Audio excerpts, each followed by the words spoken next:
Excited to get on the road. Obviously, got one Big Ten road game in against Indiana, but this is a divisional opponent. Second chance for us to have a rematch game from a year ago. It's our fifth opportunity. A lot of different things to play for. From an injury standpoint, really the only we've known it. He's never been out there all week. Josh won't be with us this week to play, Josh McCray, but everything's moving in the right direction there. I know he's anxious to get out there. And really, that's about it. That's it. When you have someone like Josh, who you're kind of working, like, when do you like to have that travel roster set? When you have someone like him, like, how do you? It literally is different every week, to be quite honest. So Josh, where he was at coming out of the bye week, we knew that Monday and Tuesday were going to be a big day to kind of see where he was at. He performed where what the doctors want him to do. If it had gone in a certain direction, we could maybe accelerate rather than stay on the path that we're on. So we knew early on. So there really hasn't been any adjustment. In reps, Reggie and Chase and Aiden have been getting all the reps with Chase Brown really ever since Josh went down. With all your Florida guys, Brett, have Yeah. put together a plan for how they're playing to take care of the end. Case in point, I should have started off this whole thing. We started reaching out to our not only our current roster, like Pat Hamilton obviously is a recruiting coordinator, right? So he thinks about recruits. So as soon as that came across my desk on Sunday night, I said, hey, let's also take an inventory of all of our guys that we know have family there, because a lot of our guys may live in a certain area but have family in South Florida. I know Pat Bryant, for instance, is from the Jacksonville area, but he also had a lot of family in the west side. My wife, her whole family is in Tampa area. So first for us, all of the families that are affected by that in our family or not, thinking of them. But we started reaching out. I had every one of my position coaches reach out to their positional players just to make sure everything was right. I said something after the team yesterday. Those three guys that came in and talked to you guys, I was looking at it with Brett, and I said, oh my gosh, listen, all three of these guys are Florida kids, CJ, Quan, and Taz. And it's just a constant reminder when we're up here in Illinois, you really don't think about the hurricane and what it is, but it affects a lot of people. I know I was talking to a couple coaches in the South region from a recruiting standpoint the last 48 hours, and even though they're not in Florida, their games are affected by the weather. So a lot of thoughts and prayers their way.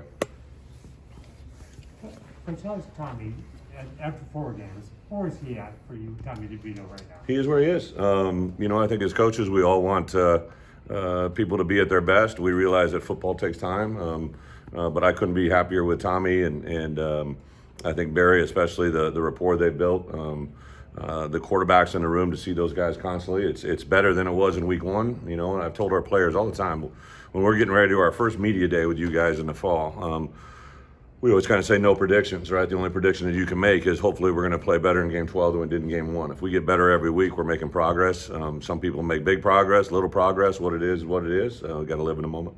I talked to his dad Tom, Yeah. Senior. He said they had total faith in you. That was kind of the draw. Mm-hmm. Did you recognize that fairly early, that you had a nice rapport with them? I think as a coach, you always feel you have a great rapport, Okay, and then sure. sometimes you get sideswiped. But I think Tommy, in the initial conversations I had with him, I could tell, what he was looking for. He was looking for a system that could protect him, right, and let him play quarterback. I told him he wasn't going to be our third string running back anymore. He's going to play quarterback. We were going to keep him on his feet. I just happened to bring Bart Miller with me, which was really kind of a scheduling of other prospects. As a head coach, I had Bart out there with me. We were going to see maybe Matt Friess or some other old linemen. So Bart went with me to the house, and when we have more time, I can actually tell you that journey, which was incredibly. We went to the wrong address, which is a whole other great recruiting story in itself. But when we finally got there to Tommy's house, Mom gave me a great big hug on the door, right? And you walk in, and it's one of those, you go up or you go down, there's a little landing area. And I remember his mom specifically saying, said, Tom's downstairs. And nobody had warned me. We went downstairs, and it was like a Pittsburgh Steelers Hall of Fame. It was just Steelers stuff from wall to wall. And I'll never forget that, because Tom came walking out from behind like a food area, and moms being moms, right? She had laid out an incredible display of just what I need, right? Breakfast food that was native to New Jersey, some type of breakfast sandwich, a lot of egg and spices. It was pretty live, actually.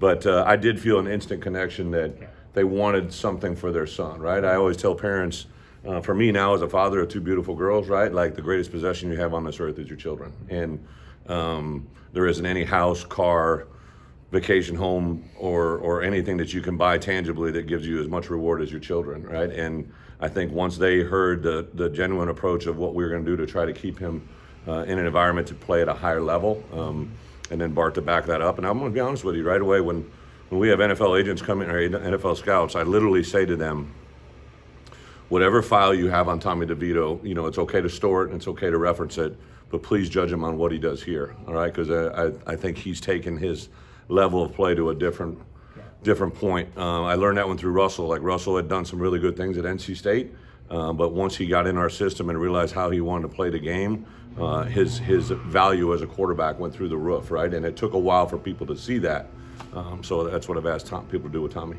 What are your thoughts on Paul Chryst and what he's done with Wisconsin? What about what? What are your thoughts with Paul Chryst and what he's done with Wisconsin and seeing him again?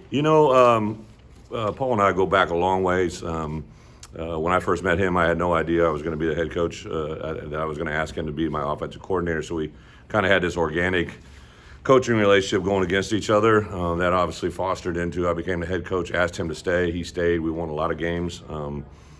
I was before he left to go to Pittsburgh, that I distinctly remember sitting down with him and talking about his path and what he wanted to do. And as a head coach, I wanted to facilitate helping him become a head coach if he wanted it. And I remember when the Pitt job came open, I went down and visited with him. Hey, is this one you want to go after? Myself, Coach Alvarez, did what we could to make that happen. He became the head coach at Pitt. Little did I know that I was going to leave there, which obviously opened the door for Coach Anderson. And then when Coach Anderson left, Paul to get quarterback there, I knew that he knew the Wisconsin system as much as anybody, but not just the offensive system or the personnel. He knows Wisconsin. He is Wisconsin. His dad is a legendary coach. His family has a great name there. It's not surprising. I know he's either passed me or about to pass me in total wins as a head coach, and it's not surprising. He's great at what he does. Have you talked to Coach Alvarez this week leading up to this game? Have I talked to him? Yeah. Technically, no.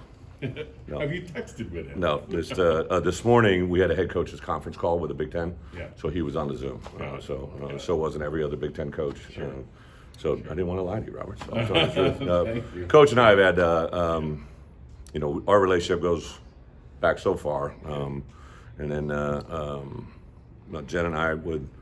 Cindy, obviously, you just socially rewind back to friends. It's more of that than it is former coach and all that business. But I think in this day and time, I have so many, even like Saturday before the game, coaches that coach for me, players that played for me, players that play for me that are now coaches. It's just, hey, how you doing? I'm sure I'll get a dap. Jimmy and I, Paul, everybody, and it is what it is. I'm just curious if, like, after the game, say you were to win, you think you would seek him out? Would you? I know you're not going to rub it in his face. No. But, this is a mentor and everything else. Like, yeah, and I'm, Coach, he's not the AD anymore, so I don't know where he sits, stands, watches. right. I think in those moments you just go organically with whatever happens. You try to plan it out. That means you're foreshadowing what you think, and I'm just trying to go there and play a game. Yeah, and I know you've said that it wouldn't be a bigger game, or this is just one game on the schedule. But with these next three games, the opportunity in the Big Ten West, 3 conference opponents, 2 of them coming here. Do you talk to the players in that, like, hey guys, we have an opportunity here, or is it still just this game, then that game? Yeah, step at a time? it's a very valid point. If I always say this, right? Like, everybody has an idea of what goes on inside this building, but the way this schedule lays out, and the fact that we played UT Chattanooga and had 3 Big Ten West opponents on the road or in a row, that was literally discussed in January, right? So the schedule that they're seeing in front of them today is not new to them. I've witnessed it. I talked about it. And Wisconsin had obviously going into last season, they had won 3 of the last 5 Big Ten West titles. So that was something we talked about in January. So it's definitely things that are brought up, but the more you guys are around me and ladies around me, you realize, like, I really truly just live in a moment, because I think if you don't, it's hard to stay focused each week, right? Like, I really was proud of the way our guys played against UT Chattanooga, an FCS opponent. I wasn't worried about Wisconsin. I sure as went to Iowa or Minnesota. I was worried about us playing UT Chattanooga, and because of the way we approached things, allowed us to play the way we did. Everybody was going to make reference. I knew as soon as I saw the Northwestern Southern Illinois score that was going to become a topic, right? But for our guys, it never became an issue because it was us against Chattanooga. Ryan had talked about, like, you kind of pointed out to him, like, second down is the most forgotten down. Like, where does that start with you? Like, who was kind of that person for you? Well, so ironically, it probably started going back to Kirk. We used to talk a lot about early downs. First, we would incorporate, and then I wasn't a play caller at the time, but I was training myself to be a play caller, so we used to do a lot of series called First Down, Play Second, which 1st and 10, and then whatever happens, you played second down. So 2nd and 3, 2nd and 1, 2nd and 8. you could get a first down, and now you got to run a first down within a series, right? And then I started doing a lot of statistical things in the NFL because you can just, there's no recruiting, you just bury yourself into and immerse yourself in numbers. And obviously the most played down in football is first down, right? And the second most played down is second, but everybody usually talks about first and third down. No one talks about second. So then it's when I kind of came up with the thought, I say it all the time, second down is the most ignored down in football. So that's the root of it. I think any play caller that's worked for me kind of has that understanding, and I do think it's a little bit unique, but it's only unique if they understand it. It's one thing to regurgitate it. You know, my daughter can, tell me whatever. She lost her first tooth last night, so she's telling me about it, right? But all she knows is what she learned about learning the first tooth, right? Like, she can't tell me about the second or third because she never lived it. And how does that philosophy factor into how you guys play, like the success you have on third? Well, I think to make third down manageable on both sides, right? So third down manageable on defense is something that's 3rd and 7 longer. Third and manageable on offense is 3rd and 4 or shorter. So you have to teach the guys the difference there. And really then it caters to your game plan, your thoughts, how you manage a game. There's a lot of variables that go into it, but it's fun. Like literally one of the most enjoyable times for me is the night before the game. I have myself and our coordinators, offense, defense, special teams coordinator, and we just watch. I think I got 178 plays prepared that we buzz through that are scenarios of games they may have watched. I have games from last year. I have games from 2 years ago. I have games that they've never seen before that doesn't involve Wisconsin or Illinois, to talk about a scenario and how we'd handle it. And to have them in that moment is a lot of fun for me because I learn how they think, but also we all kind of collectively talk about what we would do. So when you kind of took over this job and kind of started here, how much did you look back and try to take from your time at Wisconsin and the success you guys had there? When I started here, Yeah, or just when you've been working here, how much have you looked back and tried to take from there? you're not 52, right? No. So when you get older, I think when you reflect upon things, you don't go back to a specific moment in time and say, what did I learn here? You talk about what you've learned overall. I think specifically when I talk about this game this year, where we're at right now, of course I look back at last year's. I really didn't look at any other game between the two of us at that point, right? Like I remember having a lot of great games with Coach Zook, games that were, decided up there in Madison and also down here. I did point out to our guys, we haven't won there since 2002, right? So to go there and win, it hasn't been easy for the University of Illinois, and I know that in life, there's not, like, I always tell this to our players, right, wrong, or indifferent, right? I probably stand in front of the room and know two things. I'm one of the older guys in the room. I also probably have the most amount of money, right? And I'm not trying to do that to prove anything to them other than I can't buy what this opportunity is, right? I can't buy tomorrow. I can't buy yesterday. I can't buy next week.